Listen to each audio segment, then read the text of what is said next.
We will know how to use it and there in a story. I mean in English. Let's try. সেটা ছিল এক সুন্দর সকাল। We can say সেটা এটা in English এটা হবে it. এটা হবে it. It was এটা ছিল বা সেটা ছিল it was এক সুন্দর সকাল। It was a beautiful morning. It was a wonderful morning, you can say. It was a beautiful morning. এবং মনে হচ্ছিল এটা আমার কথা বলার অনুশীলনের জন্য একদম উপযুক্ত সময়। মনে হচ্ছিল ইংলিশটা তিনটা হতে পারে এখানে আমরা বলবো।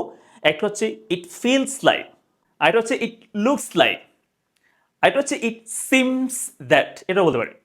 So we can say it feels like, প্রেজেন্টে হবে, হ্যাঁ, বাট এখানে গল্পটা পাস্ট টেন্স নিয়ে তো এই জন্য কি বলতে হবে, ইট ফেল্ট লাইক। ফিলটা ফেল্ট হয়, ফিল ফেল্ট ফেল্ট।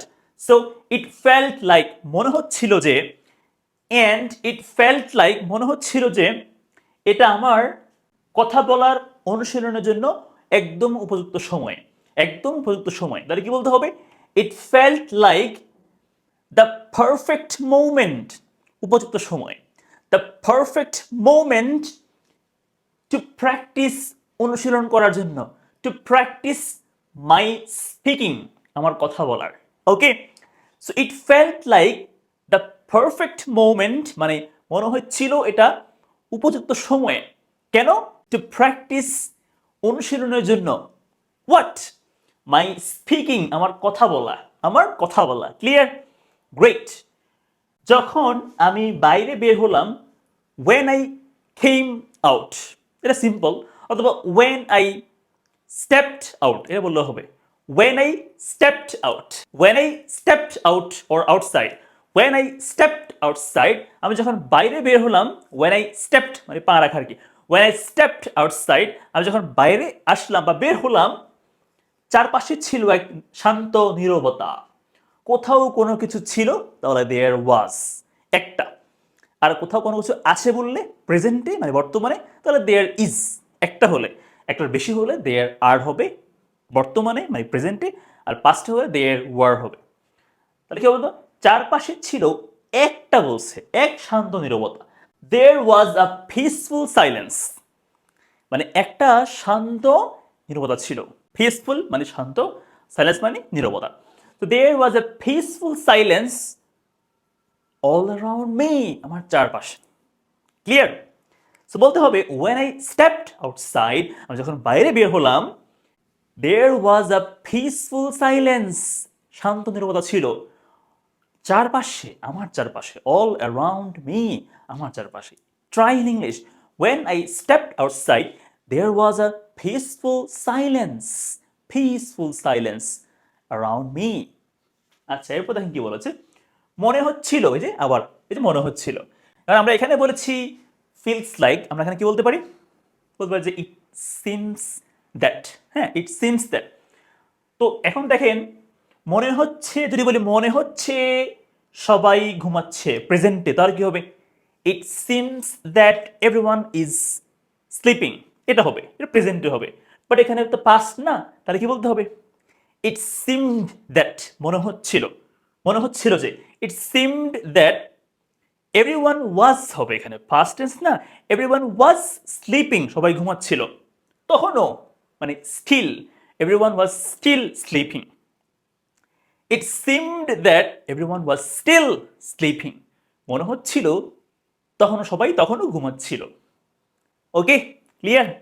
আচ্ছা, বলুন তো একটা প্রশ্ন করি, মনে হচ্ছে কিছু মানুষ এখানে আসতেছে, এটা কি হবে ইংলিশে? কমেন্ট করে বলেন আমাকে। এরপর আরেকটা প্রশ্ন করি, মনে হচ্ছিল বাচ্চারা কান্না করতেছে, এটা কি হবে ইংলিশে? কমেন্ট করে বলুন। ওকে, কমেন্ট করে বলেন যে এটা ইংলিশটা কি হতে পারে। দুটো প্রশ্ন করলাম, তাহলে কি বললাম, ইট সিমড দ্যাট, মনে হচ্ছিল যে, এভরিওয়ান ওয়াজ, ওয়াজ কেন বলছি, ওই যে ফার্স্ট টেন্স না এটা, এই জন্য। এভরিওয়ান ওয়াজ স্টিল মানে তখনও, স্টিল স্লিপিং।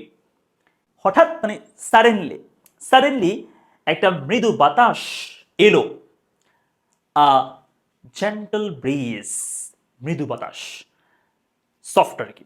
আ জেন্টল ব্রিজ, মৃদু বাতাস, কেম মানে এলো, অথবা ব্লু ইন, ব্লু ইন, যা মানে কি, দ্যাট, দ্যাট যা আমার মুখ ছুঁয়ে আমাকে শান্তি দিল। গেভ মি পিস, আমাকে শান্তি দিল। টাচিং মাই ফেস, আমার মুখ ছুঁয়ে। এটা simple, but we can try in compound. We can try in compound. For example বলতে পারি দ্যাট টাচড মাই ফেস, আমার মুখটা টাচ করলো, স্পর্শ করলো, এন্ড গেভ মি পিস, আমাকে শান্তি দিল। এটা বললেও হবে। এরপর দেখেন কি বলেছে, তারের উপর কিছু পাখি বসেছিল। এই যে কোথাও কোনো কিছু, তাহলে কি বলতে হবে? দেয়ার বলতে হবে। দেয়ার ওয়ার কেন? ওই যে ফার্স্ট টেন্সে, আর এখানে অনেকগুলো পাখি না, এই যে অনেকগুলো, তিনটা, তাহলে কি বলতে হবে? ওয়ার, ওয়াজ না, অনেকগুলো ওয়ার। একটা হলো ওয়াজ বলতাম। দেয়ার ওয়ার সাম বার্ডস, কিছু পাখি ছিল। সিটিং, বসা ছিল। অন দ্য ওয়ার, তারের উপরে। There were some birds sitting on the wire, তারের উপরে কিছু বসা পাখি ছিল। আর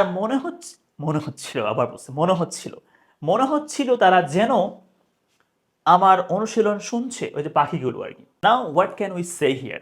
we can say it looks, তাই না? ইট লুকস বলতেও পারি। ইট লুকস, সরি এখানে পাস্ট টেন্সে না, তাহলে লুকড হবে। It looked, and it looked, মনে হচ্ছিল। ইট লুকড অ্যাজ ইফ, মানে যেন। অ্যাজ ইফ মানে যেন। ইট লুকড অ্যাজ ইফ মানে মনে হচ্ছিল যেন। ইট লুকড অ্যাজ ইফ, মনে হচ্ছিল যেন। মনে হচ্ছে বললে ইট লুকস অ্যাজ ইফ, মনে হচ্ছে যেন। এখানে কি মনে হচ্ছিল? ইট লুকড অ্যাজ ইফ, মনে হচ্ছিল যেন তারা আমার অনুশীলন শুনছে। এটা পাস্ট টেন্স না, মনে হচ্ছিল যেন। হ্যাঁ, তাহলে it looked as if they were listening to me, they were listening to my practice.